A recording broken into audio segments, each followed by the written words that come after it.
નમસ્તે મિત્રો અને સિટ ટોક્સમાં નીતિન છાયાનો દીકરો સિદ્ધાર્થ છાયા તમારું સ્વાગત કરે છે. આ હું કેમ બોલ્યો એ આપણે આ ઇન્ટ્રો પછી જોઈએ.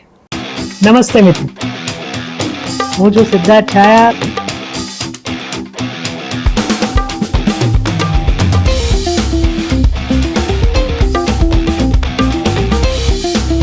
તો સ્વાગત છે તમારું સિટ ટોક્સમાં.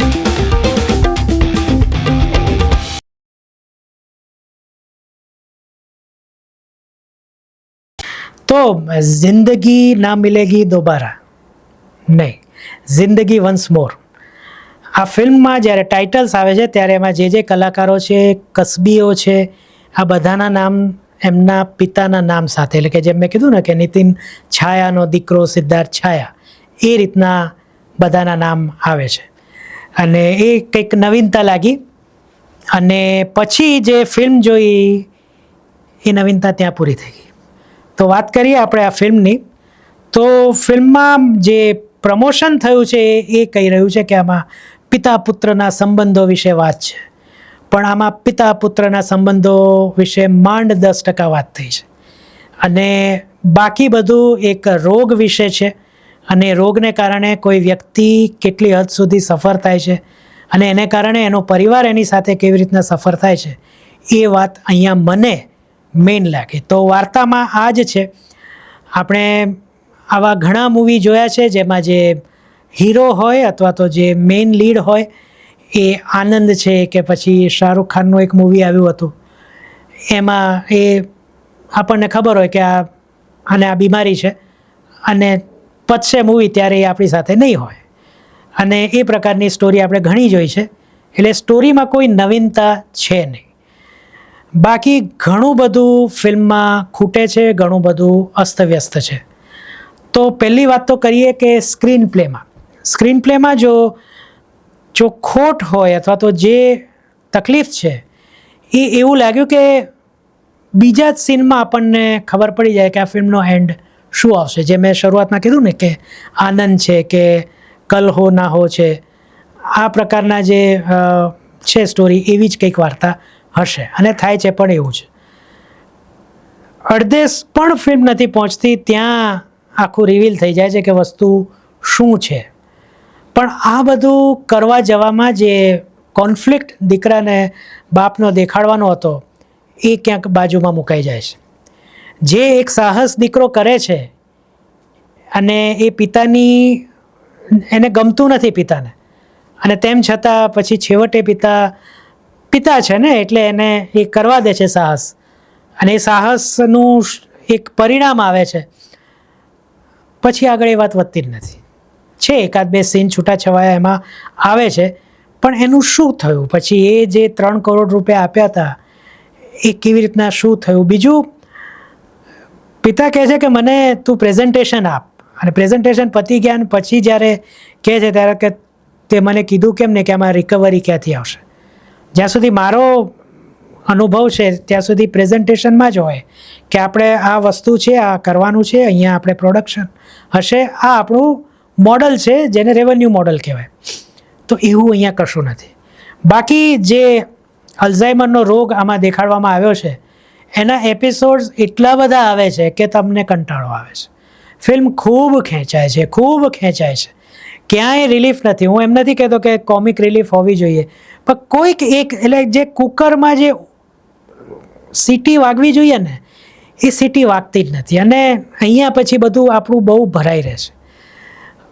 એક વસ્તુ આમાં મારે એ પણ કહેવી છે કે જે છેલ્લે ટ્વિસ્ટ આપવાનો પ્રયાસ કર્યો છે એ જ્યારે આવે છે ત્યારે દર્શક ફિલ્મથી કટ ઓફ થઈ ગયો છે. એને પડી નથી હોતી કે આ કેમ થાય છે, આ શું કામ થાય છે, આ થવું જોઈએ કે ન થવું જોઈએ. એને એમ જ થાય છે કે હવે ફિલ્મ પતે તો સારું. ક્રિકેટવાળું જે સિક્વન્સ છે એમાં પણ આ જ છે. ચેતેશ્વર પૂજારા અને મયુરભાઈને લાવ્યા છે, પણ એનો કોઈ અર્થ સરતો નથી. આ તો તમે નેમ પણ કહી શક્યા હોત. એટલે સ્ક્રીન પ્લે આ રીતનું છે. ન તો ડાયરેક્ટર એને પછી કોઈ રીતના બદલી શક્યા છે, કે ન તો એડિટર કે ભાઈ અમુક સીન આપણે કાપી નાખીએ તો થોડુંક ક્રિસ્પ થાય. અને મેં કીધું એ પ્રમાણે અલ્ઝાઇમરના એટલા બધા એપિસોડ્સ દેખાડ્યા છે કે કંટાળો આવે છે. એટલે ઓવરઓલ આ પ્રમાણેની ટ્રીટમેન્ટ ફિલ્મની છે, જે ફિલ્મને જે 1 કલાક અને લગભગ એટલે 139 મિનિટની 143 મિનિટની આ ફિલ્મ છે, જે આપણને બહુ બોર કરે છે. બીજું એક આઈસ્ક્રીમની આમાં વાત છે ને, એમાં એમ કહે છે કે ભાઈ આપણે ગુજરાતીઓ, એટલે સિદ્ધાર્થભાઈની મૂવી હોય ને એટલે એમાં એક તો હોય કે આપણે ગુજરાતીઓ આમ, ખરેખર આપણે એવા છીએ કે નહીં, એક સવાલ થાય કે ભાઈ ફલાણી ફ્લેવર છે તો આપણે ગુજરાતીઓ તો ન સ્વીકારીએ. પણ જુદી જુદી ફ્લેવર, તમે રાજકોટ જાઓ, ગુજરાતનું જ ગામ છે, એમાં લોકલ અલગ અલગ ફ્લેવર કેટલી વખણાય છે અને કેટલી ચાલે છે એ રાજકોટ જઈને જ ખબર પડશે.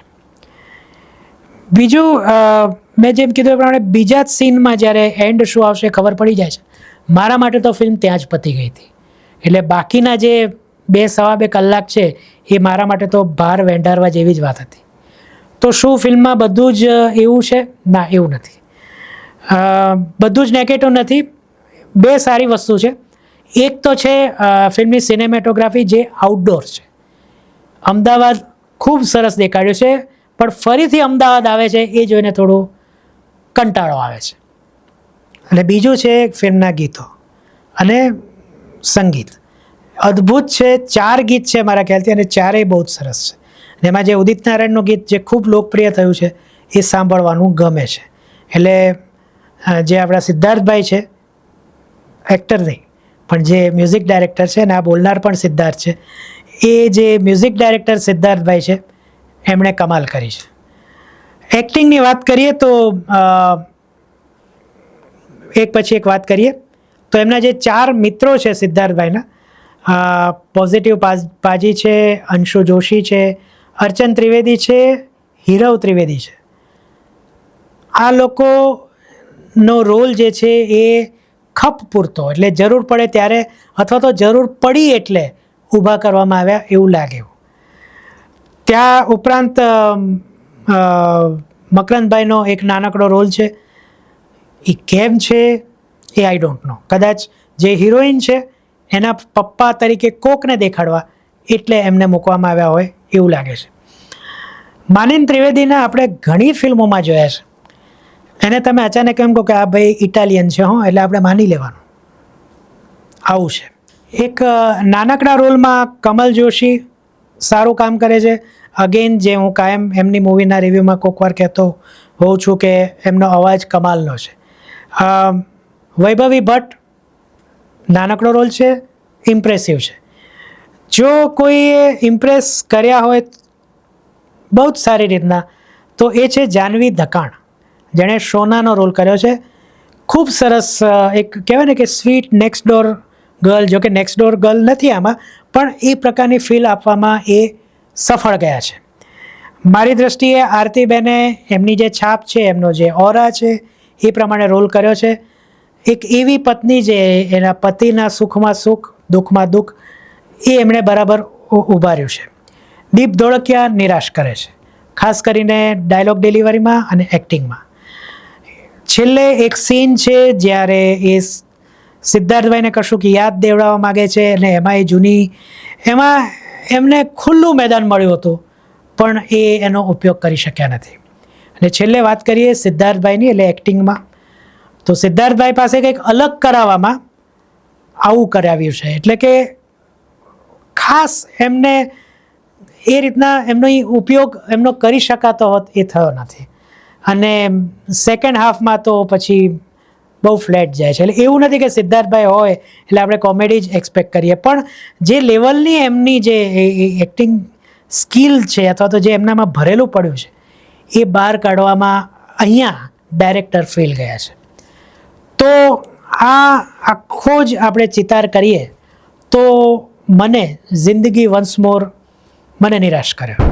મને આ ફિલ્મ ગમી નથી. શરૂઆત એની કદાચ એટલી સારી બોક્સ ઓફિસ પર થઈ નથી. મેં જે છેલ્લે જોયું ત્યારે લગભગ 1 લાખનું કલેક્શન હતું આજના દિવસમાં, એટલે વધશે હજી તો, સાંજના શો છે અને વીકેન્ડમાં. પણ જે લોકોને ફિલ્મની રીતના ફિલ્મ નથી જોઈ, બસ એક ઇમોશનલ વાર્તા છે ને બાપ દીકરાના સંબંધ છે એવું જે કહીને છે એ રીતના જે કોઈ જોવા જશે એને કદાચ આ ફિલ્મ ગમશે. અથવા તો જે લોકોને કોઈની ગુડ બુક્સમાં રહેવું હશે તો એ કદાચ એના વખાણ કરશે. બાકી જે ખરેખર ક્રિટિકલી આ મૂવી જોશે તો એને આ ફિલ્મ નિરાશ કરશે એવું મને લાગે છે. બાકી તમે જ્યારે ફિલ્મ જોવા જાઓ ત્યારે તમને આ ફિલ્મ કેવી લાગી એ કમેન્ટમાં ચોક્કસ કહેજો. હા, તમને ખૂબ ફિલ્મ ગમી હોય અને એવું લાગતું હોય કે પહેલાં મારે ફિલ્મ બનાવવી જોઈએ અને પછી રિવ્યૂ કરવો જોઈએ તો એના માટે પણ કમેન્ટ સેક્શન ઓપન છે. જો કોઈ એક એવી ટીમમાંથી તમને ટ્રોલ કરવાનું કહેવું હોય તો પણ મોસ્ટ વેલકમ છે. આપણે બધાને સ્વીકારવા માટે તૈયાર છીએ. તો તમને રિવ્યૂ કેવો લાગ્યો એ પણ કહેજો. બાકી ચેનલ ગમતી હોય, ઘણા વખતે આપણે રિવ્યૂ કરવા ભેગા થયા છીએ, પ્રયાસ છે, કરતા રહીશું, પણ ફક્ત પ્રયાસ છે, કોઈ વચન નથી. તો ચેનલ સબસ્ક્રાઈબ કરજો અને બસ વિડીયો લાઈક કરી દેજો.